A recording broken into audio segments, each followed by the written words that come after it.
کہ صحابہ کرام رضوان اللہ اجمعین کی جو ہے وہ بہت ساری گستاخیاں اور بہت ہی نازیبا قسم کے کلمات لوگ کھلے عام بول دیتے ہیں، اشاروں میں بھی بول دیتے ہیں، متبادل الفاظ کہہ کے بھی بول دیتے ہیں. تو ایسی کوئی حقیقت ہے کہ آپ کے کوئی عقائد کے اندر کوئی یہ چیز شامل ہے کہ حضرت ابوبکر صدیق رضی اللہ تعالیٰ عنہ یا حضرت عمر فاروق رضی اللہ تعالیٰ عنہ کی کوئی عزت خدا نخواستہ کم کرنی ہے، یا ان کا کوئی مرتبہ جو ہے وہ کم ہے کسی سے؟ اس میں دو چیزیں ہیں. ایک تو یہ اختلاف ہے، بنیادی اختلاف جو ہے شروع وہاں سے ہوا. رسول اللہ صلی اللہ علیہ وآلہ وسلم کی وفات کے بعد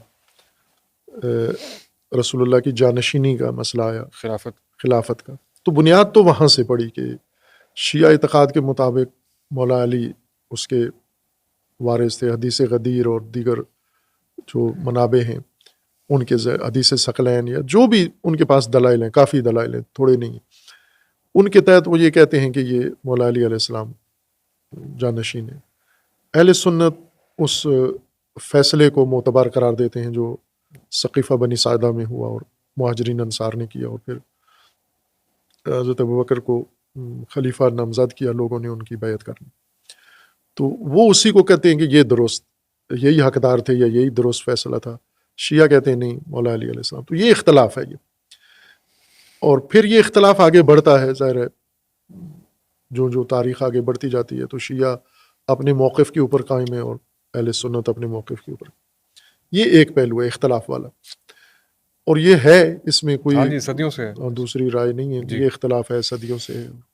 لیکن دوسرا پہلو جو توہین والا ہے وہ نہیں ہے. وہ ہم مولا علی علیہ السلام کو ہی دیکھیں کہ مولا علی علیہ السلام خلفاء کے دور میں ایک بڑا عرصہ گزارا. 25 سال مولا علی علیہ السلام نے 3 خلفاء کے ساتھ گزارا. تو اختلاف کے باوجود مولا علی علیہ السلام نے ایک احترام کیا خلفاء کا، صحابہ کا.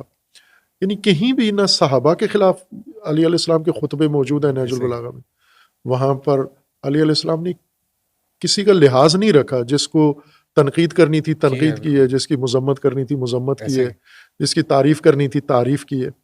تو وہاں پر اگر ہم دیکھیں تو مولا علی علیہ السلام نے صحابہ رسول اللہ صلی اللہ علیہ وسلم کی حد درجہ تعظیم کی ہے، نہ صرف احترام کیا، کنٹریبیوٹ بھی کیا، مشورے بھی دیے، کنٹریبیوشن. یہ تو خلفاء کے ساتھ کیا نا، میں صحابہ کی بات کر رہا ہوں. کہ بلکہ اپنے ساتھیوں کو کوفہ میں جب حکومت تھی اور کوفہ والے مولا علی کے زیادہ اطاعت نہیں کرتے تھے، گلہ تھا، شکوہ تھا، تو صحابہ رسول کی مثال دیتے تھے مولا علی علیہ السلام کہ دیکھو صحابہ رسول کیسے تھے. پھر ان میں سے بدر والوں کا ذکر کیا، خود والوں کا، خندق والوں کا، مختلف مارکوں میں ذکر کیا. پھر یاد کرتے تھے بعض صحابہ کا نام لے لے کر کے وہ کہاں ہیں، آج میں ان کو ڈھونڈتا ہوں وہ نہیں. تو اہل البیت علیہ السلام نے، ائمہ اثنا عشر علیہ السلام نے، ان کی تعلیمات موجود ہیں، آج کتابیں، ان کے اقوال سب موجود ہیں. اس میں انہوں نے ظاہر ہے کہ اسی دور میں تھے نا، ائمہ اسی دور میں تھے. زیادہ تر تو امام جعفر صادق علیہ السلام اور امام باقر علیہ السلام کے دور میں ذرا تشیع کو اپنی تعلیمات عام کرنے کا موقع ملا. جب بنو امیہ نے تھوڑا سا دباؤ کم کیا یا کم ہوا، بنو عباس آئے، یعنی ایک چینجنگ پیریڈ جب آیا تھا تو یہ موقع ملا انہیں. بنو عباس نے آ کے پھر تشدد زیادہ کر دیا بنو امیہ کی نسبت. تو اس دور میں امام صادق علیہ السلام نے جس طرح تشیع کی تعلیمات دی ہیں، تو امام صادق علیہ السلام کے اکثر طالب علم شاگرد اہل سنت تھے. ائمہ اہل سنت امام صادق علیہ السلام کے شاگرد ہیں، اور زیادہ تر راوی اور سارے لوگ وہ امام صادق علیہ السلام کے شاگرد تھے. تو یہ جو اختلاف اپنی جگہ تھا، اس میں ائمہ نے بھی کبھی نہیں چھپایا اور اپنے دعوے سے آگ سے بھی دستبردار نہیں ہوئے ہمیشہ.